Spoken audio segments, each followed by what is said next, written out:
여러분, 예수님의 탄생이 어느 날 갑자기 일어나거나 사람이 꾸며낸 신화가 아닙니다.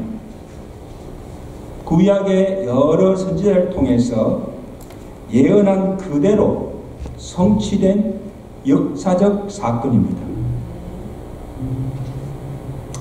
이것을 성경이 계속 전개해주고 있는 거예요. 지난 시간 우리가 미가 선지자를 통해서 예수님께서 유대 땅 베들레헴에 나실 것과 장차 이스라엘을 구원할 평강의 왕으로 오실 것을 우리가 살펴보았습니다. 그 예언대로 그대로 성취되었죠. 오늘 동시대에 살았던 이사야 선지자가 예수님의 탄생에 관한 예언을 통해서 이 성탄의 의미가 무엇인가를 다시 살펴보며 은혜를 함께 나누기를 원합니다. 여러분, 이사야의 그 이름의 뜻이 뭔가 하면 여호와는 구원이시다. 합시다. 여호와는 구원이시다.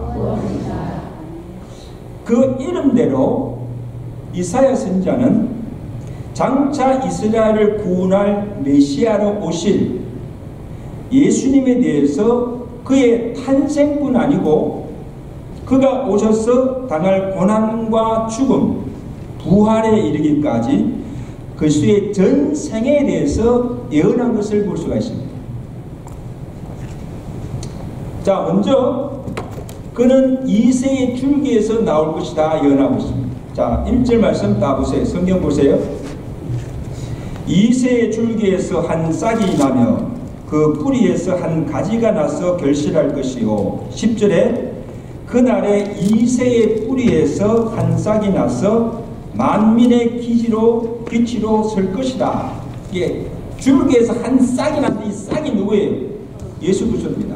자, 그래서 오늘은 정신 차려 들으세요. 굉장히 중요한 말씀인데 이새는 누구예요? 다윗의 아버지. 이는 예수님께서 이새의 족보, 즉 다윗의 혈통에서 그리스도가 나실 것이라는 예언입니다. 그래서 이것을 마태가 복음서를 시작하면서 마태복음 1장 1절에 아브라함과 다윗의 자손 예수 그리스도의 계보라 그렇게 하면서 아브라함 때부터 그리스도까지 42대에 걸쳐서 예수님께서 그 예언대로 다윗의 혈통에서 나셨음을 족보를 통해서 증거해주고 있는 거예요. 또 하나 이새의 줄기에서 나셨다는 그 의미 속에는 예수님께서 비천한 몸에서 나실 것과 그 시대적 상황이 비참한 형편이었음을 암시해주고 있는 말씀입니다. 자, 여기 이 줄기의 본래 의미는 나무 줄기가 아니고 베어 넘어뜨린 나무의 밑둥, 거루터기 이것을 말씀하고 있는 거예요. 여기 보셨어요? 큰 나무 밑둥을 탁 잘라내가지고 이 거루터기, 이 스탬프 이걸 지금 말하는 거예요. 여기서 무엇을 상징하는가 하면 생명의 기운을 조금도 찾을 수 없는 이 비참한 상태를 표현하는 거예요. 상징적으로 보여주는 거예요. 그래서 이 칼빈이나 여러 성경학자들이 예수님께서 이 이새의 줄기에서 나왔다는 것을 의미하는 것은 예수님의 태생이 비천한 몸에서 나실 것을 암시한 것이다. 왜냐하면 그 신분을 보면 이새도 양을 치는 목자였어요. 그 당시 목자는 천한 직업이에요. 또한 요셉과 마리아 또한 무명의 목수예요. 목수. 그리고 마리아는 비천한 여종이에요. 출신과 그 신분을 보면 정말 천한 몸에서 났고, 그리고 예수님이 태어나신 것도 화려한 왕궁이 아니에요. 궁궐이 아니에요. 천한 부유해서 나셨다는 거예요.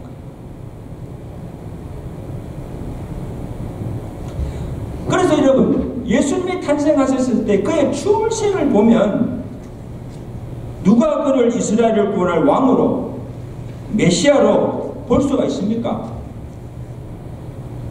그래서 이 이사야 선지자가 이새의 줄기에서 나셨다는 것을 말씀하고, 그가 그의 오심에 대해서 이사야서 53장 2절을 보면, 그는 주 앞에서 자라나기를 연한 순 같고 마른 땅에서 나온 뿌리 같아서 고운 모양도 없고 풍채도 없고 우리가 보기에, 사람이 보기에 흠모할 만한 아름다운 것이 하나도 없다 했습니다.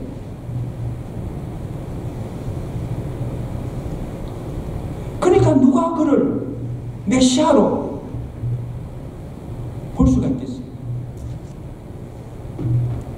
그래서 예수님께서 탄생한 그 밤에 하늘의 천사가 성탄의 소식을 알리면서 오늘 다윗의 동네에 너희를 위하여서 구주가 나셨다, 너희가 기다리는 메시아가 왔다고 전하였지만 목자들과 동방박사들 외에는 그를 영접치도 아니하였고 그를 찾아가 경배하지도 않았다는 것입니다. 그 사도 요한은 요한복음 1장 11절에 그가, 메시아가 세상에 왔으나 세상이 그를 알지 못하였고 자기 땅에 왔으나 자기 백성들이 영접치도 아니하였다는 거예요. 그를 그리스도로, 메시아로 알지 못했다는 거예요. 자, 그러나 사람들이 보기에 흠모할 것이 없고 빛은 하나, 그 이새의 줄기에서 한 싹이 나서 결실할 것이요 만민의 기치로 설 것이요 그 다음에 열방이 그에게로 돌아오리니 그가 거룩한 곳에 영화로우리라. 이사야가 미리 보고 예언합니다. 비록 빛이 난 마리아의 몸에서 나셨으나, 그리고 사람들의 멸시와 고난을 당하고 죽임을 당하였으나 하나님께서 그를 다시 살리시고 그를 높여서 온 열방이 그 앞에 무릎 꿇게 하시고 경배하며 영화롭게 하실 것이다. 누가? 하나님께서. 빌립보서 2장 9절에 사도 바울에서는 이러므로 하나님께서 그를 지극히 높여 모든 이름 위에 뛰어난 이름을 주사 하늘에 있는 것들과 땅 아래에 있는 것들과 땅에 있는 자들로 모든 무릎을 예수의 무릎에 꿇게 하시고 모든 입으로 예수 그리스도를 주라 시인하며 하나님께 영광을 돌리게 하셨느니라. 아멘. 낮아지신 그 예수를 하나님께서 다시 그를 높이시고 영광스러운 보좌에 앉히시고 모든 열방이 그 앞에 무릎 꿇게 하시고 그를 찬양하며 경배하도록 영화롭게 하실 것이다. 사랑하는 성도 여러분, 오늘 우리가 성탄절 맞이해서 성탄을 기뻐하며 그 앞에 나와 경배하는 것도 이 이사야가 예언한 대로 예수께서 이새의 줄기에서 나시고 우리를 구원할 구주로 오신 것을 우리가 믿기 때문입니다. 아멘. 그것 때문에 우리가 기뻐하고 찬양하고 영광을 드립니다. 이사야의 예언이 성취됩니다. 자, 그 다음으로 이사야가 그의 위에 성령이 강림하실 것을 예언합니다. 2절 말씀, 중요한 말씀을 다 같이 보세요. 2절 말씀 다 같이 읽습니다. 시작. 그의 위에 여호와의 영, 곧 지혜와 총명의 영이요 모략과 재능의 영이요 지식과 여호와를 경외한 영이 강림하시리니 자, 육신으로는 이새의 줄기, 다윗의 혈통에서 났지만 성결의 영으로는 하나님의 아들로 오셨고, 그의 위에 누가? 성령이 임하실 것을 이사야가 예언한 것입니다. 그 첫 예가 무엇인가 하면 이사야가 예수님께서 처녀의 몸에서 나실 것을 예언합니다. 이사야서 7장 14절이지요. 주께서 친히 징조를 너에게 주실 것이라. 보라, 처녀가 잉태하여 아들을 낳을 것이니 그 이름을 뭐에? 임마누엘이라 하리라. 동정녀 탄생을 이사야가 예언하고 있는 거예요. 이건 놀라운 예언입니다.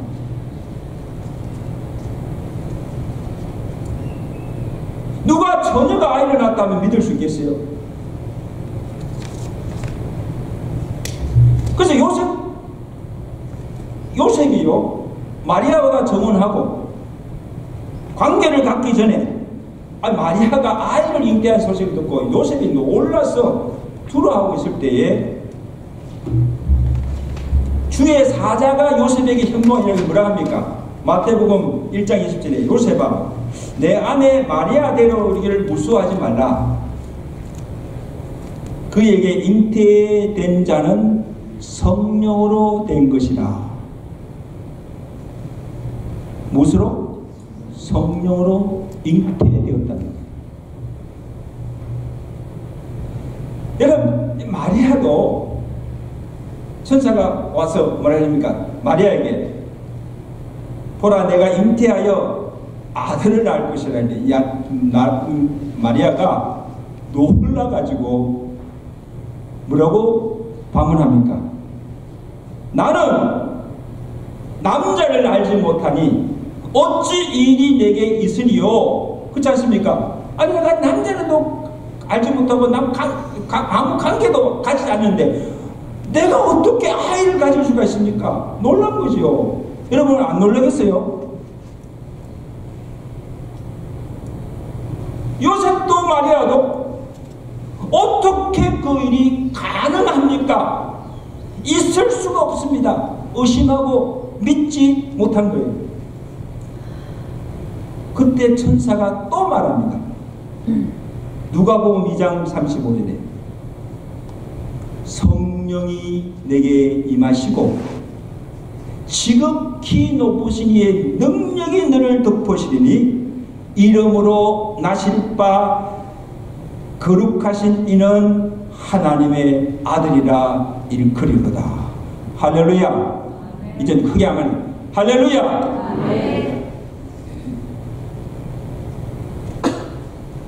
여러분, 처녀가 동정인 마리아가 어떻게 아이를 잉태할 수가 있습니까? 말씀하고 있잖아요. 하나님의 은혜를 입은 마리아에게 성령이 임하고 지극히 높으신 이의 능력이 그를 덮고 성령으로 아이를 잉태케 하다. 누가 하신 일입니까? 인간의 의술이나 과학의 힘으로 된 것이 아니고 사람으로 할 수 없는 무에서 유를 창조하시고 모든 생명에게 씨를 주시고 열매 맺게 하시며 태를 열기도 하시고 닫기도 하시고 죽이기도 하시고 살리시게 하시는 전능하신 하나님의 능력으로 이루어진 것임을 증거하고 있는 거예요.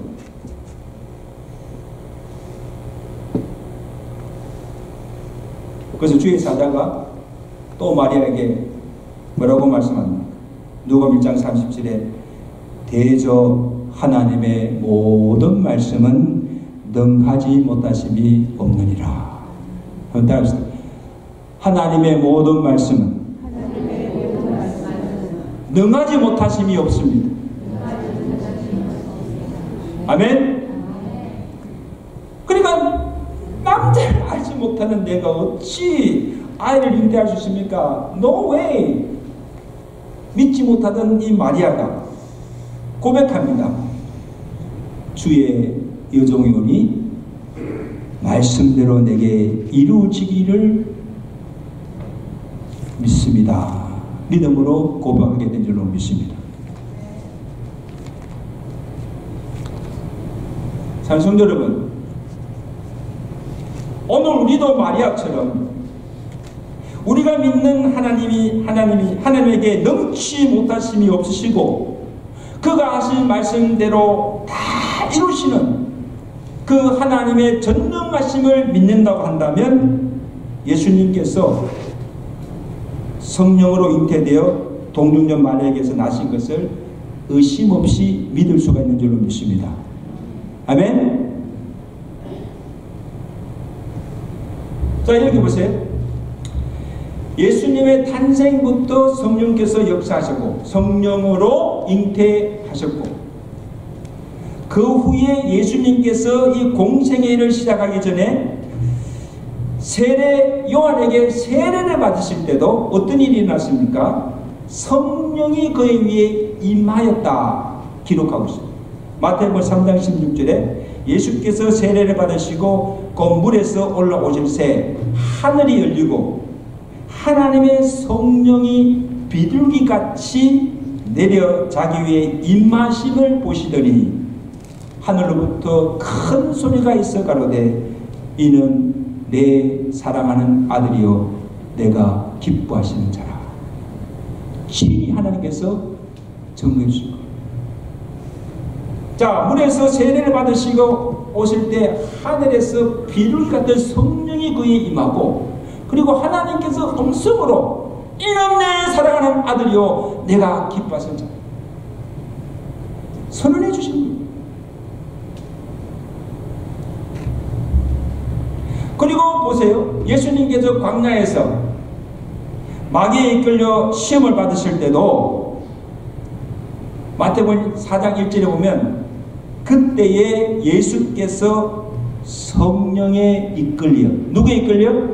성령에 이끌려 마귀에게 시험을 받으러 광야로 나가서 성령을 힘입고 그 모든 마귀의 시험을 물리치신 거예요. 성령의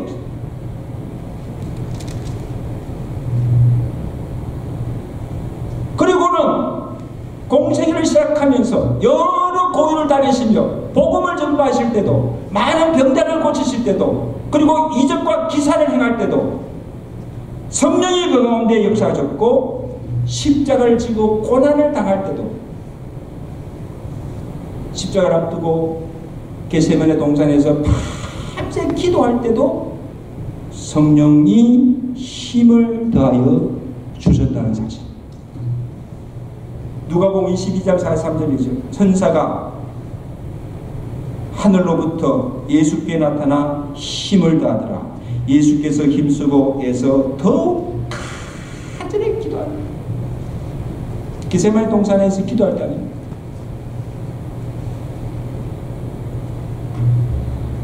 예수님의 부활 또한 죽은 자를 살리시는 성령의 역사로 이루어진 사건입니다. 부활도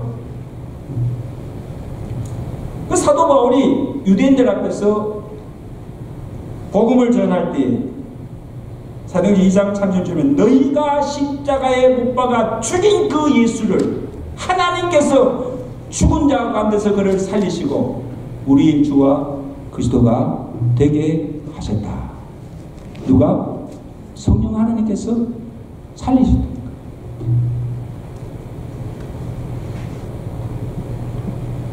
여러분 이것을 보세요. 이사야가 예수님이 태어날 그때 그 위에 성령이 그 위에 강림하시다가 그 말씀한 그대로 예수님의 그 탄생부터 공생의 사역과 죽으심과 부활까지 주의 성령이 그의 위에 임하시고 성령이 함께하신 사역이요 그가 하나님의 아들이요 온 열방을 구원할 메시아로 오셨음을 증거해 주고 있는 줄로 믿습니다. 그게 믿으시면 아멘. 예수님 자신도 그 이사야의 예언의 말씀을 인용하셨어요. 그리고 말씀하시기를 누가복음 4장 17절 보세요. 누가복음 4장 17절 21절 보면 고 주의 성령이, 예수님이 하신 말씀이에요. 고 주의 성령이 내게 임하셨으니 이는 가난한 자에게 복음을 전하게 하시려고 내게 기름을 부으시고 나를 보내사 포로던 자에게 자유를, 눈먼 자에게 다시 보게 함을 전파하여 주의 은혜의 해를 전파하게 하려 하심이라. 아멘. 예수님께 친히 말씀합니다. 주의 성령이 내게 임하여 기름을 내게 부으시고 나를 보내사 복음을 전하게 하시고 구원케 하시는 이 사역을 하게 하셨다는 것.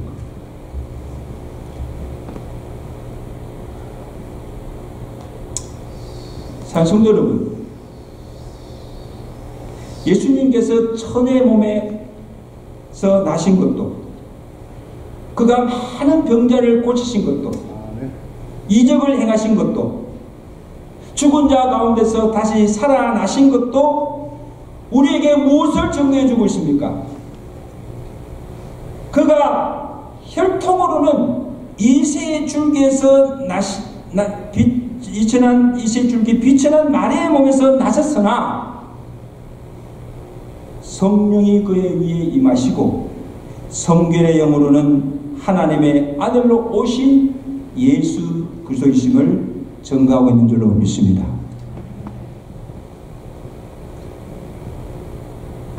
그래서 사도 바울이 우리 복음을 소개하면서 로마서 1장 3절에 그의 아들에 관하여 말하면 육신으로는 다윗의 혈통에서 나셨고 성결의 영으로는 죽은 자들 가운데서 부활하사 능력으로 하나님의 아들로 선포되셨으니 곧 우리 주 예수 그리스도시니라.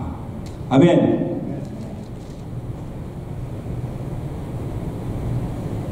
두 가지를 믿는 거예요. 예수님은 완전한 사람이시오 또한 완전한 하나님이심을 증거하고 있는 거예요. 이 두 가지를 다 믿는 거예요. 여러분, 우리가 매주일 예배 때마다 이 사도신경을 고백하잖아요. 이 우리 신앙의 고백이에요. 우리가 믿는 것을 고백하는 거예요. 자, 예수에 대해서 우리가 믿는 것은 동정녀 마리아에게 나시고 본디오 빌라에게 고난을 받으사 십자가에 못 박혀 죽으시고 사흘 만에 죽은 자 가운데서 살아나신 것을 믿는 것입니다. 믿으세요? 아니, 목사님, 어떻게 처녀가 아이를 낳을 수가 있어요? 아니, 어떻게 죽었는데, 사람이 죽었는데 죽은 자가 어떻게 삽니까? 믿을 수 없지요. 그 예수님의 동정녀 탄생과 예수님의 그 부활을 믿지 못하면 이런 신앙 고백을 할 수도 없고 해서도 안 됩니다. 여러분, 내가 믿지 않는 것을 내가 믿는다고 고백하면 더 큰 죄입니다. 여러분. 믿지 않는 것도 죄지만 믿지 않는 것을 내가 믿는다고 고백하는 것은 이 더 큰 죄악입니다.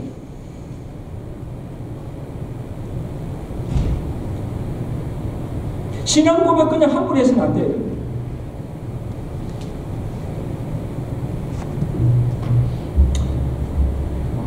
자, 우리가 그것을 믿지 못하면 오늘 이사야 선지자가 예수님의 탄생이나 생에 가는 그 모든 예언의 말씀도 믿지 못하는 겁니다. 이는 곧 하나님의 말씀을 믿지 못하는 것이요 하나님을 믿지 않는 것입니다. 하나님 말씀 믿지 못하는데 어떻게 우리가 하나님 믿는다고 할 수 있어요? 그러므로 우리가 오늘 믿고 고백하는 것은 이사야가 예언한 대로 예수님께서 처녀인 마리아의 몸에서 나섰고 그의 위에 성령이 임하시고 곧 지혜와 총명의 영, 모략과 재능의 영, 지식과 여호와를 경외하는 영, 은혜와 진리가 충만한 하나님의 아들이심을 믿는 것입니다.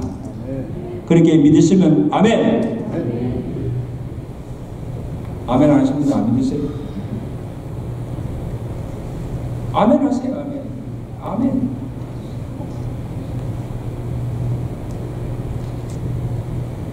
자, 그 다음에 이사야가 예언한 것은요, 그가 오셔서 공의와 정의로 다스릴 것이다. 본문 3절 말씀 보세요.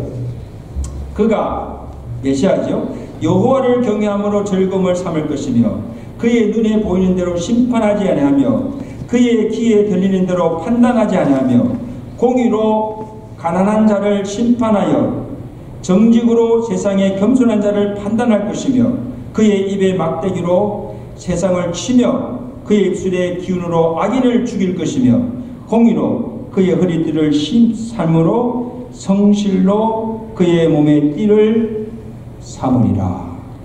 아멘.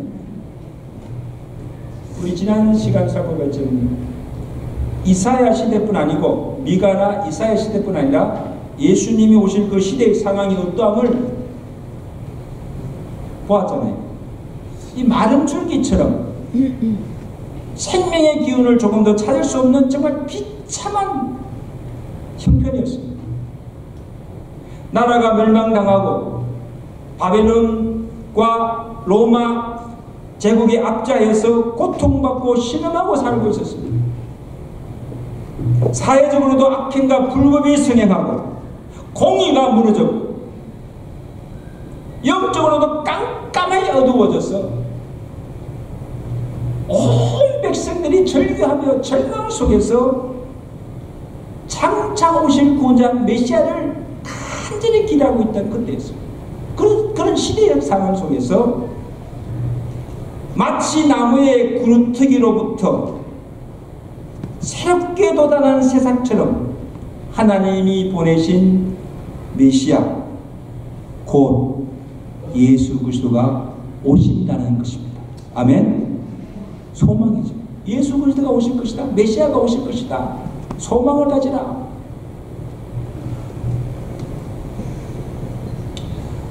왜냐하면 그 당시 이 재판관들은 불의하여서 뇌물을 받고 부정을 삼고 부패하였습니다. 고아와 가부와 약한 자들 착취하였습니다. 악인들이 득세했습니다. 악의에 성행하였습니다. 그러한 시대에 메시아가 와서 그가 공의와 정직으로 다스리며 악인들을 심판하고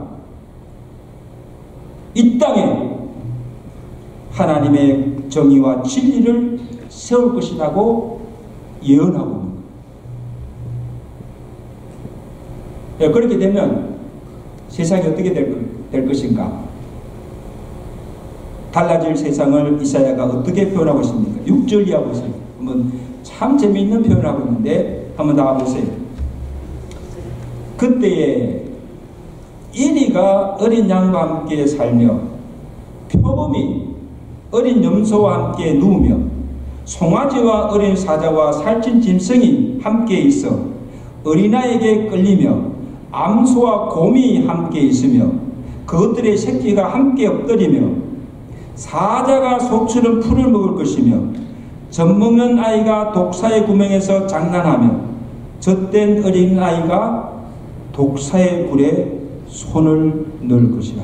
자, 여러분 보세요. 이게 무엇을 보여주고 있는 거예요? 여러분 픽처를 한번 상상해 보세요. 이 그림을 한번 상상해 보세요. 오늘같이 약육강식같이 서로 물고 뜯고 죽이는 상함이나 해함이나 악이 없는 참으로 공의롭고 평화로운 세상을 지금 보여주고 있습니다. 이런 세상이 될 것이다. 여러분 상상해 가세요. 이리와 표범이 어린 양과 소와 함께 뛰어놀고 어떻게 같이 있을 수 있습니까? 잡아먹지. 그렇죠? 어린아이가 독사의 구멍에 손을 넣어도 물리잖아요. 어린아이가 독사의 굴에 손을 넣으면 독사가 왜? 물어 죽이잖아요. 그래요, 그래요. 이런 세상이 어디 있습니까, 여러분? 서로 물고 뜯고 죽이는 오늘 이러한 세상에서 상상도 할 수 없고 꿈도 꾸지 못하는 거예요.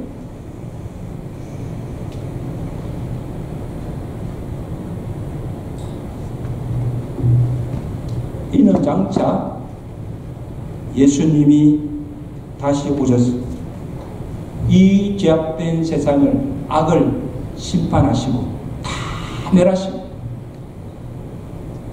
구원받은 우리를 인도하여 들어가 살게 할 새 하늘과 새 땅, 천국을 상징적으로 보여주실 줄로 믿습니다.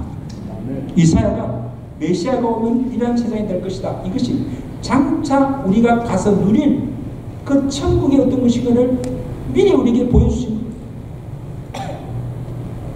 그래서 요한계시록 보세요. 요한계시록, 이 사도 요한이 반복하면서 장차 임할 그 하나님 나라가 어떤 것인가를 설명할 때 요한계시록 7장 16절에 그때는 줄이거나 목마르지 아니하고 해나 상함이나 아무 뜨거운 기운에 상하지도 아니하며, 요한계시록 21장 4절에는 질병이나 슬픔이나 죽음이나 저주가 없고 악이 없는 의와 희락과 기쁨과 평강이 넘치는 영원한 하나님의 나라가 임할 것임을 말씀하고 있는 줄로 믿습니다. 이것이 우리가 장차 가서 누릴 하늘의 영광이요, 우리가 지금 크게 소망하는 천국인 줄로 믿습니다.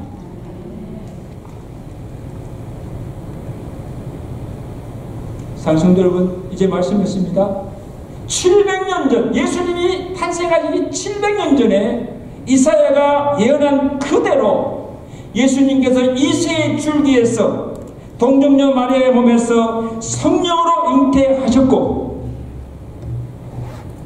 우리를 구원할 구주로 오시고 우리가 그를 믿음으로 구원받게 된 줄로 믿습니다. 약속대로 이루어진 거예요, 여러분. 약속대로.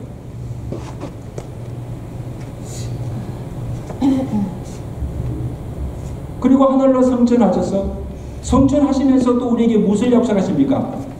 내가 다시 오리라. 내가 지금 가서 너희를 위해서 너희가 있을 곳을 예배한 후에 내가 다시 와서 너희를 나 있는 곳에 인도하여 나와 영원히 함께 살 것이다. 약속하신 줄로 믿습니다. 이사야의 예언의 말씀이 그 말씀대로 온전히 성취된 것처럼 예수님께서 다시 오시다는 그 약속 또한 그 약속대로 반드시 이루어질 것을 믿습니다. 그러므로 우리가 구주로 오신 그 주로 인하여서 우리가 구원받았고 구원받은 우리가 이제 소망하는 것은 다시 이 땅에 재림하여 오실 그 주님을 대망하고 주님이 오시면 주님과 함께 오늘 이사야서가 예언한 그 새하늘과 새 땅, 그 천국에 들어가서 주님과 영원히 함께 살게 될 줄로 믿습니다. 그런 의미에서 다시 한번 인사합시다. 마라나타. 메리 크리스마스는 아니고 마라나타. 이것이 오늘 성탄의 계절에 우리에게 주시는 하나님의 축복인 줄로 믿습니다. 아멘. 기도하겠습니다.